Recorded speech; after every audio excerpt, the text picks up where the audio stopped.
I'm Marc Silber. I'm an author in Carmel, California. And our show is brought to you by our good friends at Bay Photo Lab. We love these guys. I use them all the time. So do our good buddies like Bob Holmes and Bambi Cantrell. You guys should use them too. You get 10% off on frame prints. They do a really good job. I just ordered a bunch from them.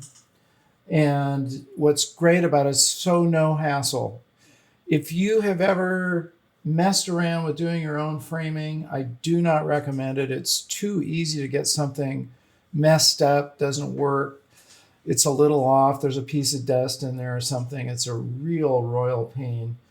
And even having your prints made and going to another framer is a little bit of a hassle. So you can get them all in one place from Bay Photo, 10% off on your frame prints. You should get some, put them on your wall. Thin wraps, those are cool. Those are cool look. You can get it, it's just a thin print. You put them on your wall. And 25% off on all albums, which is a book. So if you're going to make a book, this is one way to do it. And you get 25% off. And as always, you'll get 25% off on your first order. Okay. You ever felt confused about photography? I have. I bet you have too. I try to whack through all this confusion, which camera, which book, which lens, and we cut through it with our magic decoder ring. What if you had one of these rings that we're actually going to make one that took all the confusion out of photography and put it into some orderly fashion? Well, that's been my task over the last decade or so.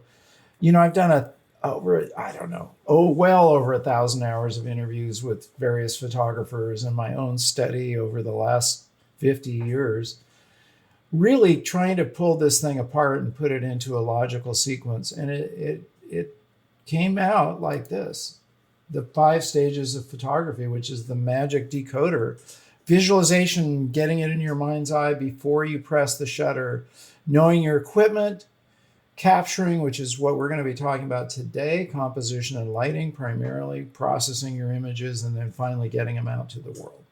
And that's all contained in this book here, Advancing Your Photography, which you guys can get a free copy of. You cover the postage, we'll send you the book. Jared will put a link in there. You should own this book and you should be using it. Okay. What mistakes should you avoid with composition? I'm just going to hit a few of them because there's a bunch that you could fall into. One of the biggest ones I would say is not having a subject for your eye to go to. Now, this is an example of having a subject. This is leading lines leading up to my subject, which was Mary, an old girlfriend, we were walking to her horses in Vermont. And I told her to walk ahead of me, turn around and face me. Boom, there it was. Let's take her out of the frame. What's left? A road and some trees. Not very interesting. So I would say that's one of the primary mistakes I've seen when we critique is there isn't a clear-cut subject for your eye to go to. We like people. It doesn't always have to be a person. It could be an animal, it could be an object, but your eye needs to connect with something. Otherwise, it's kind of like saying, hey, look, have a look, or not even pointing, just, hey, look. Where? What do you want me to see? Or asking a question, do you know? And then, know what? So I would say mistake number 1 would be not including a subject in your photograph. So always ask yourself, what is the subject? And that kind of leads into the next thing, which is telling stories with your photographs is really what makes them pop. You look at every great photographer, every great artist, there's a story there. Leonardo da Vinci, with the Mona Lisa, there's a lot of stories hidden in that painting. But there's something that draws you in. What is that little smile? What's the look? There's all sorts of hidden things that Leonardo da Vinci did with his paintings. And you don't have to go to that extreme, but you want to think in terms of How am I telling a story with my camera? So that you're not just randomly pointing at something, pressing the shutter. Use that as part of your thought process. And maybe you go into it and you develop it as you shoot, which often happens with me. I'll go, okay, there's a better way to tell this as a story. What can I do? And composition is really a set of tools to help you tell that story. And that's really what it's all about. So, my goal for you would be to help you increase your vocabulary in terms of composition so that you can tell better stories. Okay. You need to try these tools out because they're not going to just, go from your head to action. Just like recipes, you got to make it. You got to do these things. There's a great documentary on Julia Childs. There's this huge boom of food shows, and she was really the first one ever, and was pretty groundbreaking because as a woman, she was like really leading the way in this whole business of showing people how to cook. So she did that. And she gave people recipes and showed them on TV how to make them. And she was quite funny and entertaining while she did it. So one of the things to look out for, and one of the biggest mistakes would be to consider that there's rules of composition or laws and that sort of thing. And there really aren't. There are guidelines that you can choose to follow or not, but they're not inflexible rules. Like there is no rule of thirds, which kind of implies, boy, if you break that rule, something's going to come out of the sky. You're going to get a ticket from the photography police or something. But you could look at these things as guidelines and you should know them. And I'm going to go over just a few.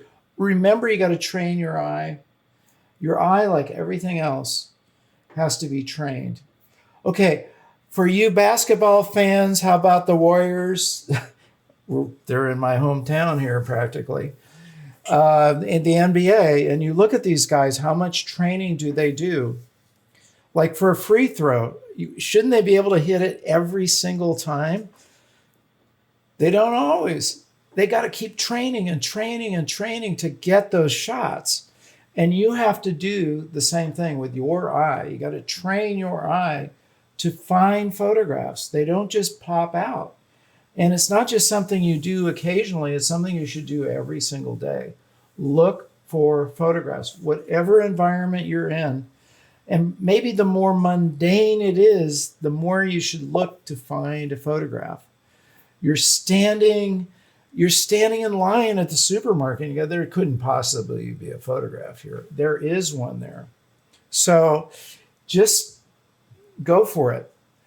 Okay. That's the first lesson I ever learned was from my Uncle Sambo, who was a Navy Top Gun pilot in World War II. Yes, he was. He was an ace pilot, but also an avid photographer. And there he is shooting with his Nikon F. And he gave me my first lesson, which was how to frame.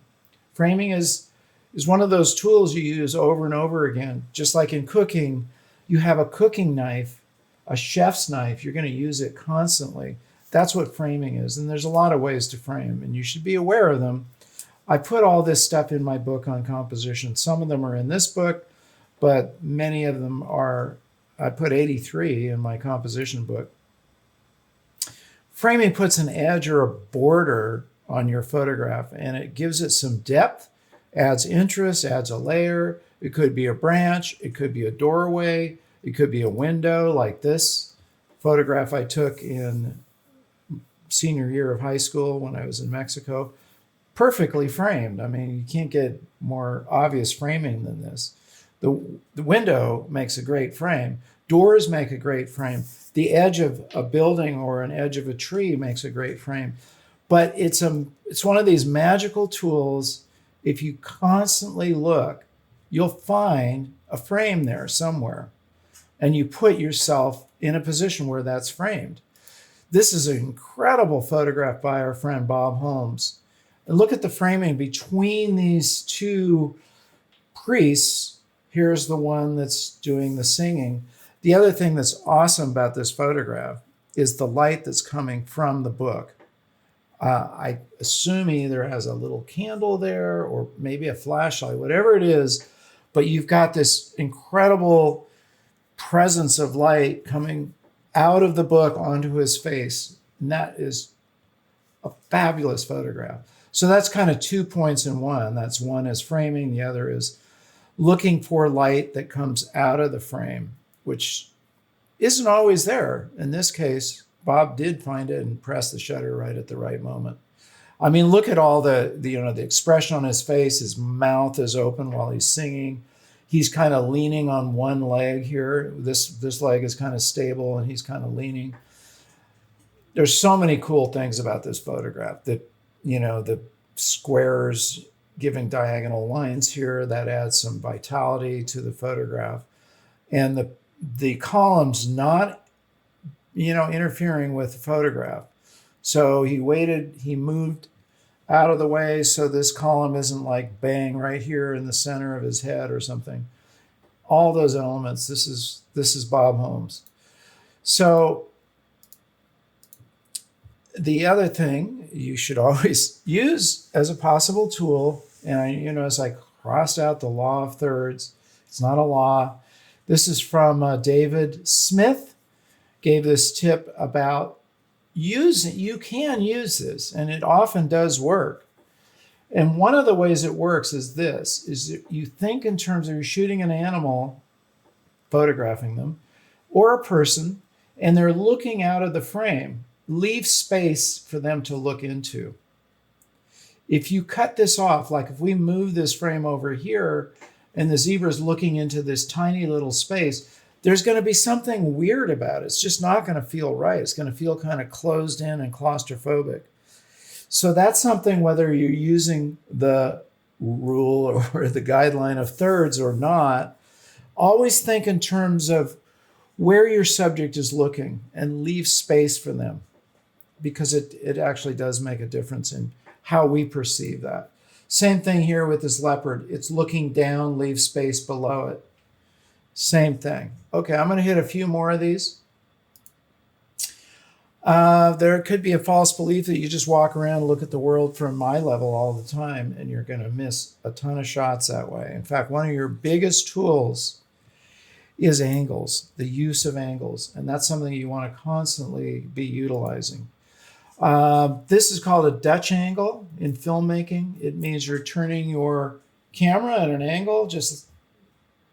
One time I knew the reason for this, why it was called a Dutch angle, and it's escaping me right now. Jared, do you know? It's called a Dutch angle for the usual reason that we call things Dutch.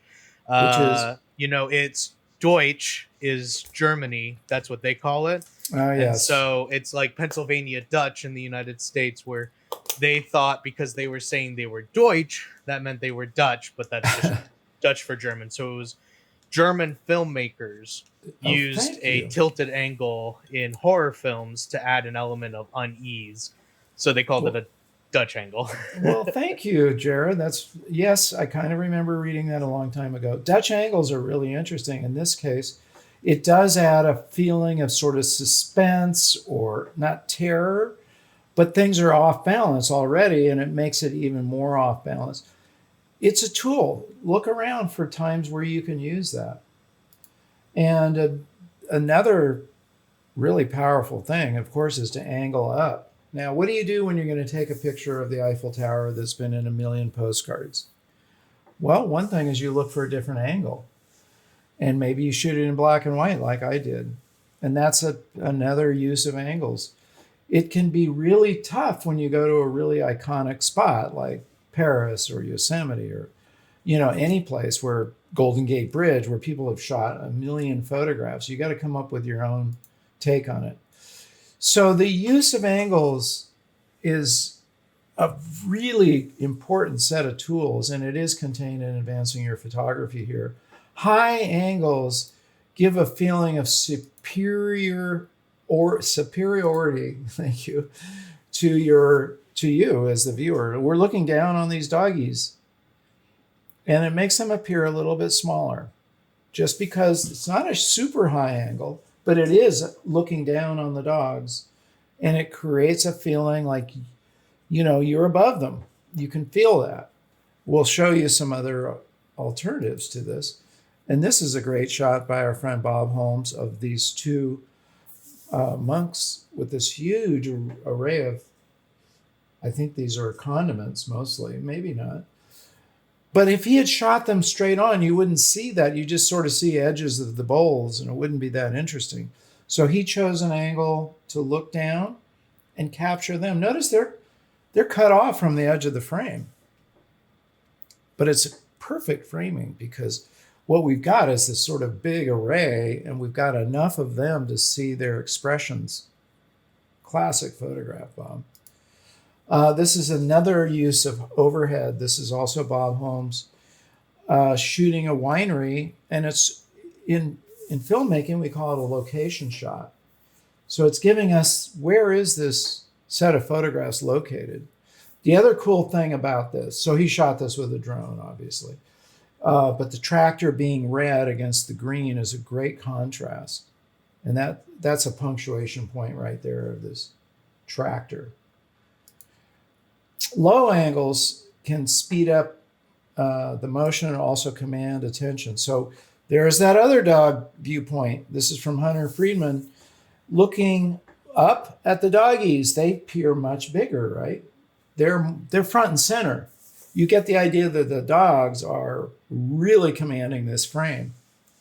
He's such a great photographer. I love all these guys I've interviewed. Their work is amazing. Side angles. This is from Florian Schultz, an amazing wildlife photographer. When you shoot from the side, you get speeded up motion. Now, he did something else here, which is he panned his camera because you can see everything but the sorry, Jared, you can cut this. Everything but the musk ox is blurry. Well, the only way that you can get that effect is by, a relatively slow shutter speed, but also you got to pan with the motion, which is a really useful tool also in your composition. We'll just hit a couple more of these. Eye level. What does eye level do? It connects you with your subject. What a beautiful photograph from Anna Cooperberg. But we're connecting right with this little girl, right? She's looking right into the camera, right at the photographer, and hence right at us as the viewer. And this is an example of shooting eye level. So it's not always incorrect to shoot at eye level. It's just a time and a place that makes sense. In this case, she had to get down. The child's on a bed, so she had to crouch down to that eye level to get it. And that's something to remember when you're capturing children. Get at their level. Like if they're on the floor on a rug or something, get down on the floor. If you try to shoot up there, they're going to always look much smaller. Also, this is important with sports. Do not try to take an action shot looking down at somebody swinging a bat and expect it to look very interesting, because it's going to diminish their size. Best place is shooting low and looking up. That action that they're going through is going to be really commanding the frame. And remember what I said at the beginning, this is all about using your tools to tell stories. Well, I've got a lot more of those where that came from. You guys should read Advancing Your Photography because I put those in there. That's a whole section on there. And the most important thing is you get out and you use these tools. So next time you're out shooting, like today, remember what I've covered here and put them into action, okay? And you can post them on the AYP Club. We can even hit them on a critique later on, but I want you guys to be aware of these things and use them as tools. Okay, guys, thank you for joining me. And remember, please subscribe and enable the bell so you don't miss any of our new shows. We're talking a lot about various things that you don't want to miss. And please like, share, leave your comments. I love it when you guys share. So that's always really a big compliment. You felt like there's enough information in there to want to tell your friends about it. And Last but not least, remember to get out and capture your own images of life. Take care, you guys. See you soon. See you next week.